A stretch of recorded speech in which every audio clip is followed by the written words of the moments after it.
Good morning. I'm very grateful to be with you here today and to speak about a subject that I care very much about, which is language education. So, I chose a motto for my presentation, which is a quote from Ludwig Wittgenstein: "The limits of my language means the limits of my world." And I also realized during the earlier presentation that it is very relevant for me today because I don't understand Finnish, so you can understand limits. But I could focus on other important aspects of language, like the musicality or the body language, which is very interesting. So, let me start with a few words about where I come from professionally. So, I work for the European Commission in Brussels in the field of multilingualism and education. So, what does this mean? Education, as you know, is not a competence of the European Union. All decisions are taken by at the national and regional level by the competent authorities.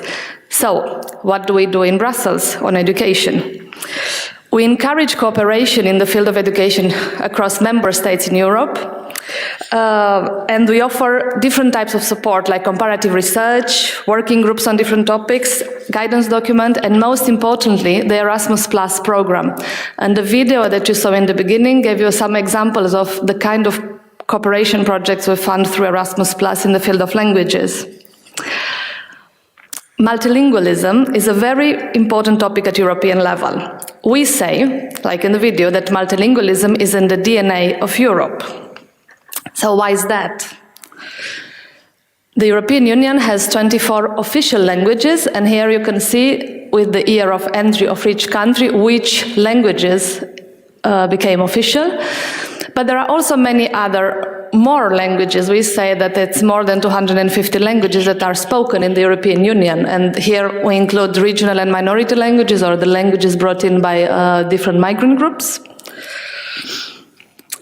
We need in Europe to speak each other's languages if we want to trade across the continent or move abroad to study or work. This is what has been promoted since the beginning of the European project. And what I also wanted to show is that the linguistic situation in each country can be very different, depending in terms of which languages and how many languages are official, and if regional or minority languages are recognized. So I can see, this is from a Eurydice report that I will say more about later. There are obvious advantages to language learning when we talk about a globalized world, where we are more and more interdependent and connected with each other across borders. But there are other benefits of language learning that I'd like to mention, and this is the development of our cognitive skills. Neuroscience shows that language learning is like gymnastics for the brain, so it simply helps improve our brain. Also, scientists discovered quite recently that using 2 or more languages on a regular basis has a major positive effect on our health. It can delay Alzheimer's disease by 5 years and help better recover after a stroke. In education, language is the foundation for all other learning. No skill is as crucial to future achievement of a child in our highly complex and digitalized societies. And here is because I think literacy and language learning are deeply interlinked. The earlier we invest in language education in school, the better literacy levels children will have in the future and better achievement overall. And I have to mention the Finnish education system is outstanding in Europe and the world in this respect. And the strategy on language learning, multilingualism as a strength, has been an inspiration also for our work in Brussels on language learning, for my colleagues and myself. Language competencies are also a building block of the European education area. So this is a new idea. Our political leaders, so heads of state and government, decided 1 year ago in Gothenburg, Sweden, to work towards having a European education area by 2025. This means simply that in Europe, learning, studying, or doing research should not be hampered by borders or other obstacles. And of course, for this, we also need language competencies. Our goal at European level is that every citizen should be able to communicate at different levels of proficiency, of course, in 3 languages. So at the end of upper secondary education, young people should master the language of schooling, another European language, and also be able to confidently use a third language. This goal is currently under discussion between member states, and hopefully soon we will have a new recommendation on how to improve language teaching and learning. And let me share some slides from our most recent study on language teaching and learning in Europe. It's from Euridis. This is our internal research hub in the Commission. Okay, so here we see it's a comparison between 2003 and 2016, and it's the start age for the first foreign language, and we can see that more countries are now in blue, so most countries in Europe now start with the first language earlier, like 6 or 7 years old, which is what is happening now, as I understood, also in Finland. And it's not shown in the map because it was before, the data was collected before the reform, but it will be in the next study. There are less significant reforms for the second foreign language, but what is interesting to see here is that there are several countries in Europe where it is not compulsory to learn 2 languages. So it's only 1 foreign language that it's mandatory.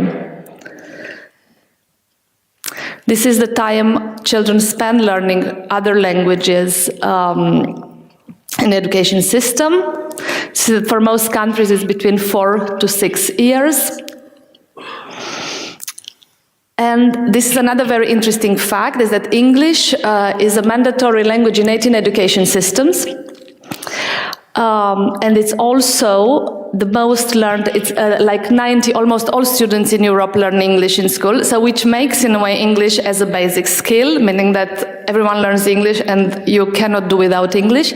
And this is why we think it's very important to learn another language. You said English is not enough.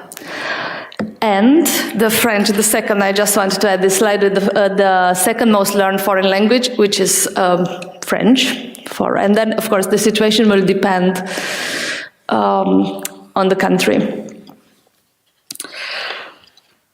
But besides language teaching and learning, we also need to support language awareness in school, because language learning is a dynamic process and a continuum. The acquisition of the mother tongue continues with learning foreign languages, and it is interlinked and corresponds to each learner's needs and interests. We need a better understanding of this process for all teachers, not only for language teachers. There is also a language dimension in all levels at school organization, in literacy development, in foreign language learning, in subject teaching, for acknowledging other languages brought in by students, by migrant pupils, in communication with parents and the wider school environment. Appreciating the linguistic diversity already present in schools is a key for successful learning strategy. And I would like to end my presentation with a few words on the Erasmus program. Erasmus plays a very important role for language learning for both teachers and pupils. The possibility to study in another country increases the motivation and the curiosity about languages. And the good news is that we will probably be able to do more in the future, because the Commission is asking to double the budget of Erasmus for the next budget period to 30 billion euros. This is a very good step forward for education in Europe, because a budget increase would allow us to open the program up to 12 million people, which would mean 3 times more than today. We'll be able to double the funds allocated to schools and to vocational education and training, and for teachers specifically, we will be able to fund like 300,000 exchanges across Europe. Also, there is a new action called Small-Scale Partnership, which was specifically designed to allow smaller organizations to participate more in the program, and this is very relevant for schools. And to support the day-to-day work of teachers, we also have eTwinning, which I think it's a very good project. It's the online community for schools. And most teachers who get involved in eTwinning are language teachers, because it's very practical to promote language learning. This hub has already involved 600 teachers, which actually makes it the biggest community of practice of teachers in the whole world. And it also involves like 200,000 schools and 2 million pupils across the continent, and it has recently expanded to the neighborhood countries. So on this, I arrived at the end of the presentation. I'd like to thank you very much for your attention and to wish you a successful seminar. Thank you. Can we take a few questions? Thank you, Ms. Stan. We'll take a few questions because we have a few minutes here. So if you have any, please raise your hand and we'll bring the microphone over to you so that everyone also watching the stream can hear you. But how many languages do you speak? I speak 5 languages. Whoa! Unfortunately, and I have passive knowledge in another 5, like I can understand and with a bit of it I can speak, but Finnish unfortunately is not one of them, but honestly, this is not a joke, I'm planning to study Finnish starting next year. I'll take you up on that. So, questions in which languages are you ready to answer, in case there are? English, French, Romanian and Spanish. Okay. Nyt kielten opettajat oikeasti. Näyttäkää mitä tapahtuu. On Twitter there were quite a few comments saying that several teachers would like to support the locally spoken languages which are common, like the Sami language in Finland, or Estonian, Russian, Somali, Arabian. Do you have any tips or encouragement on how to arrange this? These are smaller languages, but they can be locally very relevant here in Finland. Yes, we had a project on multilingual classrooms. We had a report and expert meetings. We worked a lot on that. And maybe one thing to underline is that it's bilingualism is very precious for a child's development. There are many studies showing that there are many cognitive functions advantages, like supporting bilingualism will support learning in general. And it's good, of course, when the bilingualism it's natural, it should be supported. At the European Commission, at least our language recommendation is very open, so it's not only for European, it's for all languages are equal in their value for learning. And of course, it's also deeply linked to a child's identity. So this makes it even, maybe it's the most important factor why support what we call the whole repertoire or linguistic repertoire of a child. But the tips, there are many. I think attitude is very important. If you are open to this, it's and Finland, I know we had the peer learning here in March. In Finland, you have this linguistically sensitive teaching for all teachers. This is very important because, of course, learning goes through languages and you have to support literacy development for all children. So what I wanted to say, the attitude of teachers and educators is extremely important. And then I think today with the digital world, we have access to many resources. So yes, we don't have a problem of, but maybe for the smaller languages, their presence on the digital world is more challenging. So that could be an issue. Very good. Thank you. We do have a question. Vietkö mikrofonin tuonne, pidätkö kättä ylhäällä tuolla päin? Esitteletkö itsesi ja siihen mikrofoniin ja kerrot sitten kysymyksen? No. Bonjour. Anna mennä. Je suis Sanna Karpanen, la présidente de la Fédération des professeurs de langue vivante en Finlande. Et j'ai plusieurs questions, mais je vais commencer par peut-être quelque chose que j'ai vu dans votre diaporama.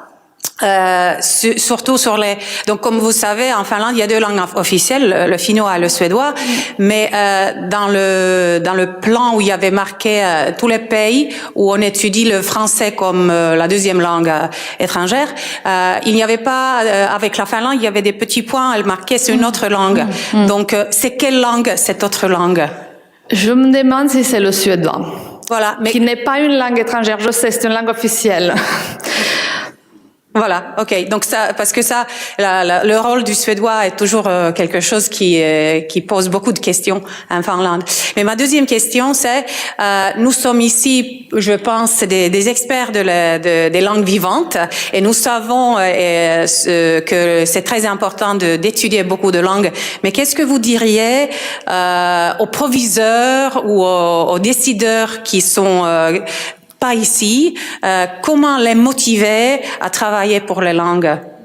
Well, maybe I should answer in English. So the question was that what would I say to school leaders who are not here, and to motivate them to invest in languages? First of all, it's a proposal, so it's not mandatory. I personally think, and I think a lot of you think, that languages are very important. But maybe an aspect I would like to highlight here is that, because we all know literacy is the foundation for learning, and what we try to show in our recent work, we'd like to break down the silos in language learning. So now the linguistic competence, it has the same big root. I don't know if you know the work of Jim Cummings that shows that you have a common basis, and then for each learning, it's like the tip of an iceberg. So the more, even it's about several languages, other languages, you actually support language competence and literacy.